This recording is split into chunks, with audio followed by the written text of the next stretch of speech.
Good morning, children, and a very warm welcome to all of you once again in your social science class. Children,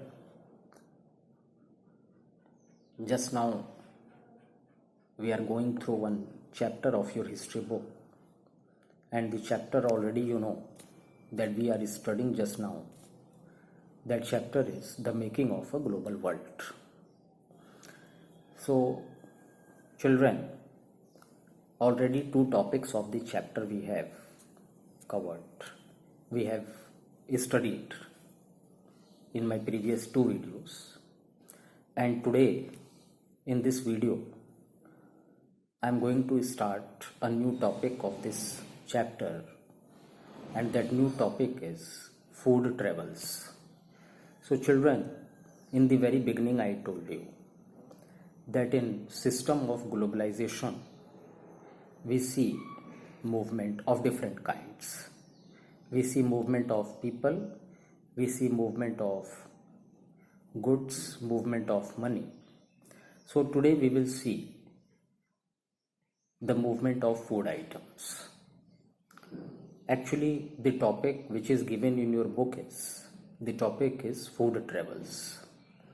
So yeah, it is fact that in this system of globalization the food items travel from one country, travel from one place to another place. This is fact, because if you see in today's time there are many food items which we are using in our daily life, and those food items, they were not known by our ancestors until unless they were not introduced in our country by America.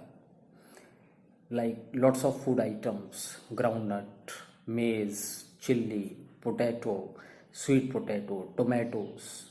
There are many food items which we got from America.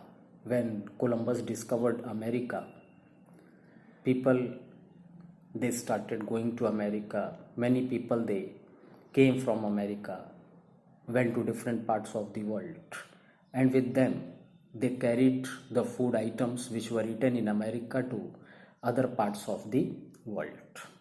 So all these food items which I mentioned, these food items were not known to our Indian people,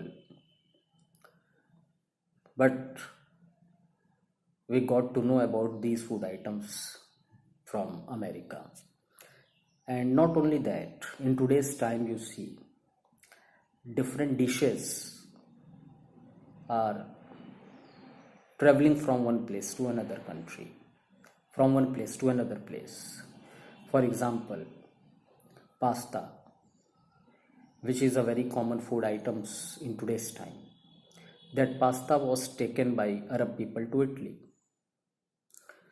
So in today's time we eat noodles, we eat chow mein, different kind of food items which are mainly eaten by Chinese people. So from all these examples from our daily life, we get to know that these food items also travel long distance in this process of, in this system of globalization. So children, so today through this video we are covering three topics of this chapter.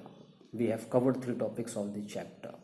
This chapter actually, this topic was actually very small topic, but many questions are raised from this topic, like which of the food items we got from America, or who discovered America. So all these things you should always keep in your mind, which I have already mentioned in this video, and rest of the topic we will see tomorrow. Thank you.